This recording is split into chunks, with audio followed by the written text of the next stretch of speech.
Israel Hamas युद्ध के चलते गाजा में मचे तबाही के विरोध में यमन लगातार विभिन्न देशों के ठिकानों पर हमला कर रहा है। इजराइल के साथ ही साथ उनके समर्थन देने वाले अन्य देश भी यमन के निशाने पर हैं। यमन का मुख्य टारगेट लाल सागर है, जिस रास्ते से इजराइल को हथियार और अन्य सहायता दूसरे देशों द्वारा पहुंचाई जा रही हैं। विशेष तौर से अमेरिका लाल सागर के जरिए इजराइल की भिन्न प्रकार से मदद कर रहा है। मगर इस बीच फिर यमन ने लाल सागर में अमेरिकी जहाज पर ताब और तोड़ कई मिसाइलें दागी। बाबल मंडे जल डमरू मध्य में एक जहाज पर सोमवार को 2 मिसाइलों से हमला किया गया। ब्रिटिश सेना के United kingdom trade operation centre ने एक बयान में कहा कि हमले में कोई घायल नहीं हुआ और जहाज अपनी यात्रा पर है। अभी यह स्पष्ट नहीं है कि जहाज को कितना नुकसान हुआ है। हुती विद्रोहियों ने हमले का दावा किया है। वैसे हुती विद्रोही अक्सर काफी समय बाद हमले की जिम्मेदारी लेते हैं। नवंबर में गाजा पट्टी पर हमास के खिलाफ इजराइल के युद्ध के बाद से विद्रोही लाल सागर और अदन की खाड़ी में अक्सर जहाज को निशाना बना रहे हैं। इसकी वजह से लाल सागर और अदन की खाड़ी और इन्हें जोड़ने वाले बाबल मंडेपल्ली प्रभावित हुई है। बताया जा रहा है कि यमन के हूती विद्रोहियों ने ईरान जा रहे एक जहाज पर सोमवार को 2 मिसाइल दागी, जिसमें उसे मामूली नुकसान पहुंचा, लेकिन इसके चालक दल में किसी को चोट नहीं आई है। मार्शल द्वीप के ध्वज वाले एवं यूनान संचालित मालवाहक जहाज स्टार आयरिश पर किया गया हमला यह प्रदर्शित करता है कि हूती विद्रोही लाल सागर, अदन की खाड़ी और बाबल मंडेपली से गुजरने वाले जहाजों को किस कदर निशाना बना सकते हैं। स्टार आयरिश ब्राजील से ईरान के बंदर खुमैनी बंदरगाह जा रहा था, जबकि ईरान यमन के वर्षों लंबे युद्ध में तियो का मुख्य समर्थक और हथियार आपूर्ति करता है। तियो ने स्टार आयरिश को अमेरिकी जहाज समझकर उस पर हमला किया। हुती विद्रोहियों ने कहा कि उन्होंने कई मिसाइल से जहाज को निशाना बनाया। हुती सैन्य प्रवक्ता ब्रिगेडियर जनरल यासारी ने हमले के बाद एक आधिकारिक बयान में कहा कि हुती विद्रोही गाजा पट्टी में यहूदी अपराधों का जवाब देने के लिए और अधिक अभियान चलाने से नहीं हिचक। ब्रिटिश सेना के United kingdom trade operation centre ने एक बयान में कहा कि यह हमला उस वक्त हुआ जब स्टार आयरिश बाबल मंडप जल डमरू मध्य से गुजर रहा था, जो पूर्वी अफ्रीका और अरब प्रायद्वीप को अलग करता है। यूके टीएमओ ने कहा कि जहाज के कैप्टन ने सूचना दी कि उसके जहाज पर 2 मिसाइल दागी गई और इससे मामूली नुकसान हुआ है।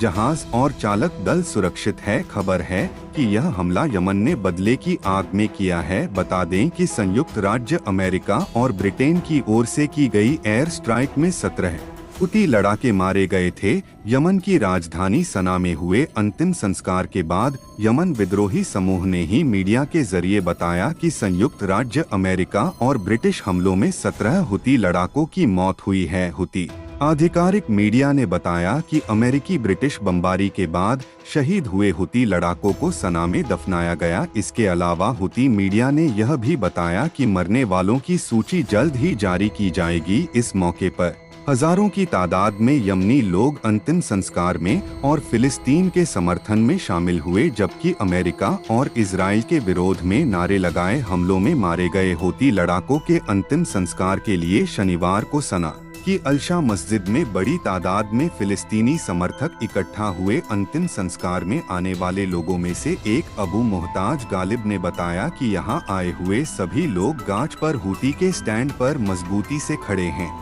उन्होंने कहा, हम इन शहीदों के जरिए से अपना संदेश देते हैं कि हमें फिलिस्तीन का साथ देने से रोकना असंभव है। फिलिस्तीन की आज़ादी की लड़ाई एक सैद्धांतिक लड़ाई है। इजराइल की ओर से किए जा रहे गाज के आम नागरिकों पर हमलों ने हमें लाल सागर में कार्रवाई करने के लिए मजबूर किया है। लाल सागर में जहाजों पर हुती हमलों को रोकने के लिए अमेरिका और यूनाइटेड किंगडम जनवरी से ही हुती ठिकानों पर हमले कर रहे हैं, लेकिन अभी तक अमेरिका और यूनाइटेड किंगडम को कोई खास कामयाबी नहीं मिली है। हुती संगठन को ईरान का समर्थन प्राप्त है और वे यमन के हुती बंदरगाह सहित युद्धग्रस्त अमन के अधिकांश हिस्से को कंट्रोल करते हैं।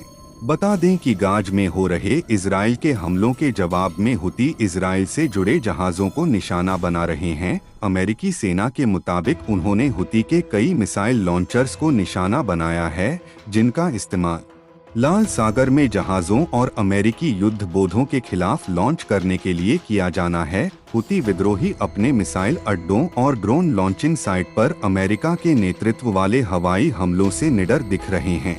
हुती विद्रोही यमन के उत्तर पश्चिम में रहने वाला एक अल्पसंख्यक समूह है। इन विद्रोहियों को अपना नाम एक सामाजिक आंदोलन के संस्थापक हुसैन अल होथ से मिला। हुतियों ने 2000 के दशक की शुरुआत में यमन के ताकतवर शासक के खिलाफ कई युद्ध लड़े। इसके बाद अरब प्रिंस विरोध प्रदर्शनों के कारण उन्हें और ज्यादा शक्ति मिली और यमन में राजशाही के खिलाफ विद्रोह का बिगुल फूंक दिया। उन्होंने राजधानी सना को घेर लिया और 2014 में उस पर कब्जा कर लिया। हुतियों ने अपस्थ राष्ट्रपति सहले को देश छोड़ने पर मजबूर कर दिया। इसके बाद हुतियों ने राष्ट्रपति के वफादार रिपब्लिकन गार्ड को निपटा दिया। इससे यमन की 80% आबादी पर हुतियों का कब्जा हो गया। जब से हुतियों ने यमन की सत्ता संभाली है, तब से देश के हालात काफी खराब हैं। यमन पहले से ही अरब देशों में सबसे गरीब था। अब एक विनाशकारी गृह युद्ध ने इस देश को बर्बादी के कगार पर पहुंचा दिया है। एक अनुमान के मुताबिक यमन के गृह युद्ध में 15,000 लोग मारे गए हैं। हालात इतने खराब हैं कि लाखों लोगों को 2 वक्त की रोटी भी नसीब नहीं है। हुतियों ने अपने पड़ोसी सऊदी अरब पर भी ड्रोन और मिसाइल हमले किए। इस कारण सऊदी अरब ने भी एक गठबंधन बनाकर यमन में हुतियों के खिलाफ कई साल तक हवाई हमले किए। इन हमलों में हुती विद्रोहियों के अलावा हजारों की संख्या में आम यमनी नागरिक मारे गए। वर्जीनिया स्थित कंसल्टेंसी नवं के मध्य पूर्व विशेषज्ञ मोहम्मद अल बाशा ने बीबीसी से बातचीत में बताया, हुती एक विजय मानसिकता का प्रतीक है जो दशकों में जीत की एक श्रृंखला के माध्यम से बनी है। 2015 से 2022 तक लचीलेपन का प्रदर्शन करते हुए उन्होंने सना में अंतर्राष्ट्रीय स्तर पर मान्यता प्राप्त सरकार को बहाल करने के सऊदी नेतृत्व वाले गठबंधन के प्रयास को प्रभावी ढंग से विफल कर दिया। नवंबर 2023 के मध्य से हुतियों ने बाबल मंडप जल डमरू मध्य के सक्रिय रणनीतिक चेक पॉइंट के करीब से गुजरने वाले कार्गो शिप पर हमले के लिए मिसाइलों और ड्रोन का पर्याप्त इस्तेमाल कर अपने शस्त्रागार को दुनिया को दिखाया है। आज की वीडियो में बस इतना ही। उम्मीद है कि वीडियो आपको पसंद आई होगी। अगर वीडियो इन्फॉर्मेशन लगी हो तो इसे लाइक करिए, शेयर करिए और चैनल को सब्सक्राइब करके बेल आइकॉन को प्रेस करना बिल्कुल ना भूलें।